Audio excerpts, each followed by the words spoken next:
Meu nome é Gilmar Rodrigues, estou na Cadesa já faz 3 anos. Hoje faço parte do Ministério de Louvor Cadesa. Sou natural de João Câmara. Tudo começou quando em 2009, final de 2009, eu senti alguma coisa que ia tirar minha paciência e ia testar a minha fé com Deus. Eu estava trabalhando lá no meu emprego, lá na minha cidade, e logo o pessoal que trabalhava comigo notou que eu estava diferente, eu comecei a suar muito. E o meu supervisor me chamou: Gilmar, o que é que você tem, cara? Você está suando, transpirando muito. Eu disse: não, eu estou bem. Eu disse: não, você não está bem não. Já era quase final de expediente, não tinha muito motivo para estar transpirando muito, porque já era final de tarde. E ele, vendo que eu não estava legal, me liberou. E eu entrei no carro, estava indo para casa, e no meio do caminho, depois de uns 200, 300 metros que eu tinha saído da loja, eu já perdi o movimento das pernas. Eu senti a dormência nas minhas pernas e não consegui mais dirigir o carro. Foi daí então que eu liguei para meu irmão e falei: ô Gil, cara, você pode dar um pulinho aqui? Aí ele: sim. Ele chegou lá no carro, disse: meu irmão, me leva para casa que eu não estou me sentindo bem. Sem entender, eu não consegui nem sair do carro. Eu passei de uma cadeira para outra por cima da marcha do carro, porque eu não estava sentindo as minhas pernas. E ele me levou para casa. Quando eu cheguei em casa, ele ficou sem entender, eu fiquei sem entender mais ainda, porque normalmente, como eu estava sentado, já saí do carro, fechei a porta e fiquei em pé normal, e eu não estava entendendo nada, e principalmente ele, que tinha chegado lá para me socorrer. E os dias foram passando, eu não procurei ajuda médica nem nada, porque eu não sabia bem o que estava acontecendo, e eu não tinha sentido mais nada. Logo após alguns meses, acho que no mês seguinte, já comecei a sentir febre, e essa febre era uma febre constante que ia aumentando. E essa febre veio acompanhada de algumas glândulas. Essas glândulas começaram a aparecer na minha garganta, e eu lembro que eu fui cantar numa cidade vizinha, uma cidade chamada Jardim de Angicos. E depois do culto, o culto foi uma bênção, e depois do culto eu não conseguia mais falar. Eu fiquei tão rouco que ninguém nem entendia o que eu estava conseguindo falar. E depois desse culto, depois desse dia, aí a situação agravou realmente. Aí eu até vim aqui em Natal por 2 vezes para o otorrino, para ver minha garganta, e ele passou alguns medicamentos, me acompanhou, e eu fiz o tratamento e não teve melhora nenhuma. Então isso foi se agravando. Aí vieram as glândulas, a febre continuou, ficou persistindo a febre. Isso foi se gravando muito, as glândulas não paravam, e chegou ao ponto que eu comecei a sentir muita dor, e eu decidi vir aqui para Natal. Minha família veio aqui para Natal, minha esposa, e a gente começou a fazer uma bateria de exames. Foi aí onde a gente descobriu que não era uma coisa tão simples. A gente teve várias vezes no Giseu da Tigreiro, e lá eu fui acompanhado, fui atendido por alguns médicos. Esses médicos fizeram alguns exames, passaram alguns exames para mim. Eu não me recordo agora, mas foram muitos, quase 50 exames diferentes. E que nesses exames que eles passavam não constavam nada. E isso começou a mexer com a gente, a mexer com o meu psicológico, a mexer com minha família, porque eu estava sentindo dores, e essas dores não cessavam. E na medida que a gente ia fazendo exames e os médicos não tinham uma afirmação de dizer o que era, isso preocupava muito. Eu lembro que uma vez eu cheguei lá muito doente, cheguei de cadeira de roda, já sem o movimento dos membros inferiores. E logo eles me deram uma injeção lá, uma vacina, um medicamento. E depois de uns 15 minutos eu estava andando no corredor, como nada tivesse acontecido. E um dos médicos olhou para mim e disse: como é que pode, cara? Você ainda agora estava de cadeira de roda e agora está aí andando. Realmente era muito difícil, eu não sabia o que estava acontecendo, os médicos também não me diziam nada, assim, não tinha nenhum diagnóstico que pudesse afirmar.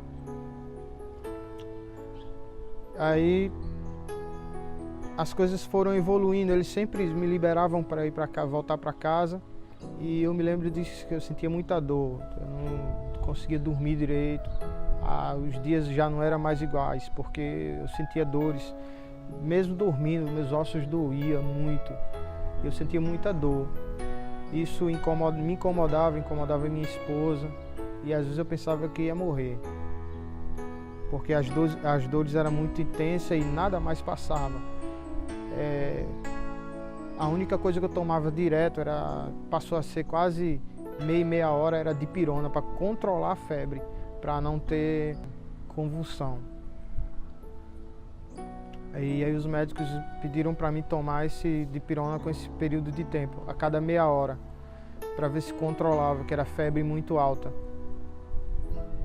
E chegou um ponto que chegou um dia que fiquei com muita febre, com muita dor no corpo, e me levaram às pressas para o Giseuda. E chegou lá o Dr. Enio, foi me atender. Ele é um dos chefes do departamento do Giseuda. Ele é quem dá diagnóstico de pessoas que faleceram que não tem causa. O Dr. Enio, ele me consultou e pediu mais outros exames, e foi aí que ele desconfiou que poderia ser um tipo de doença, mas até então ele preferiu não dizer e pediu para mim procurar um reumatologista.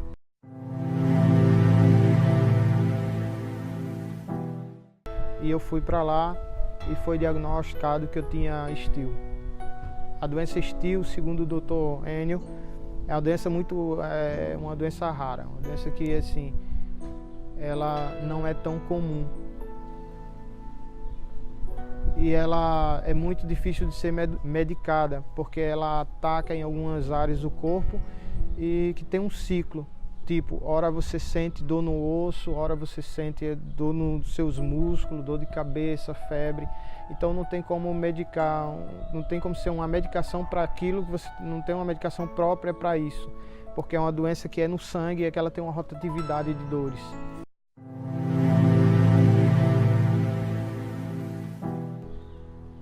E logo no início do tratamento eu lembro que o Dr. Enio falou que só poderia ser duas formas de tratamento. A primeira era o tratamento pelo antibiótico, a segunda era sangria.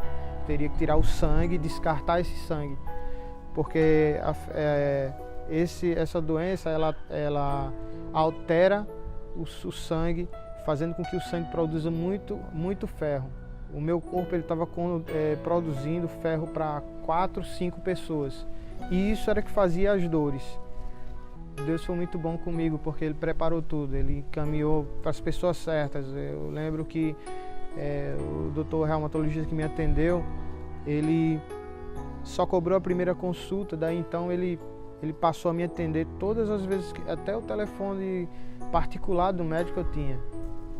Ele passou a me atender e me acompanhar muito de perto. Então eu agradeço a Deus muito, porque Deus colocou esse médico para ajudar a gente e me ajudar.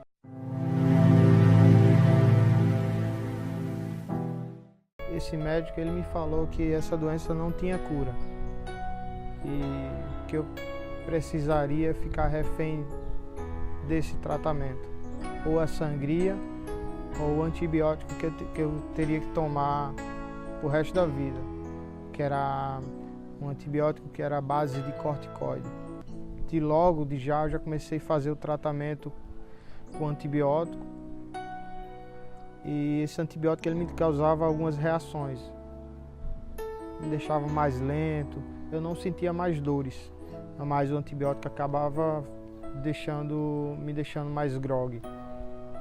E eu tinha muitas reações, sonolência e várias outras, muita espinha, muita sonoridade, moleza no corpo, meio lento na forma de pensar e de agir, de falar, e que era notório por todos que me conheciam, que me rodeavam.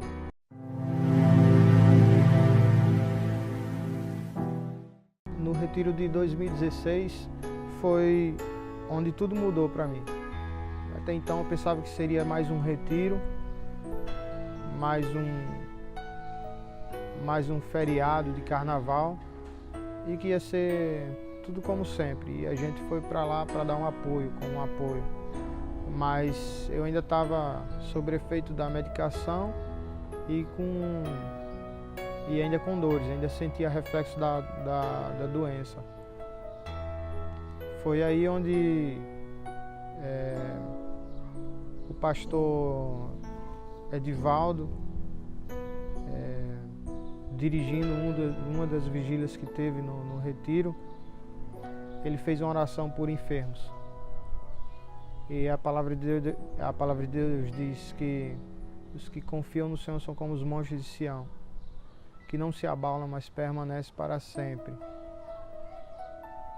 E que ele convidou as pessoas que estavam enfermas, que estavam se sentindo, tinham alguma enfermidade para frente, e eu me dispus a ir, crendo em Deus, tendo fé nele. E o pastor Edivaldo fez uma oração. Nós estávamos em uma vigília, na noite daquele dia, e quando fomos orar pelos enfermos, o nosso irmão Gilmar, o guitarrista aqui da Cadela, ele tinha uma enfermidade, e segundo a medicina era uma quantidade de chumbo que tinha alojado sobre sua corrente sanguínea, e impedia até que ele fosse pai. Mas louvamos a Deus que na noite daquele dia a igreja reuniu, orou, e ele foi curado para a glória de Deus. Depois dessa oração, assim que eu me levantei, eu já me senti bem melhor. Já senti que eu não estava mais sentindo aquela indisposição. E foi notório pelas pessoas que estavam lá, vendo o meu desempenho no decorrer dos dias. E eu pude ver e crer que tudo aquilo que os homens falam, a última pessoa, o único ser que tem voz suprema para determinar o início, o meio e fim da nossa história é Deus. Porque os médicos falaram para mim: Gilmar, você vai ter que conviver com isso aí. Você vai ter que fazer tratamento de um jeito ou de outro, através do medicamento ou através da sangria, tirando sangue, descartando. Você não tem chance de ser pai e você vai ter que aprender a conviver com isso aí. E depois dessa oração, eu criei em Deus e nunca mais eu precisei entrar na farmácia para comprar o mesmo medicamento que eu tomava. Nunca mais eu entrei na farmácia para comprar o antibiótico que eu tomava para essa doença. Graças a Deus. Glória a Deus por isso. E hoje eu sou um homem feliz. Eu tenho um lar feliz, uma casa feliz. Porque Deus me deu a saúde, me restaurou a saúde e me deu a minha vitória.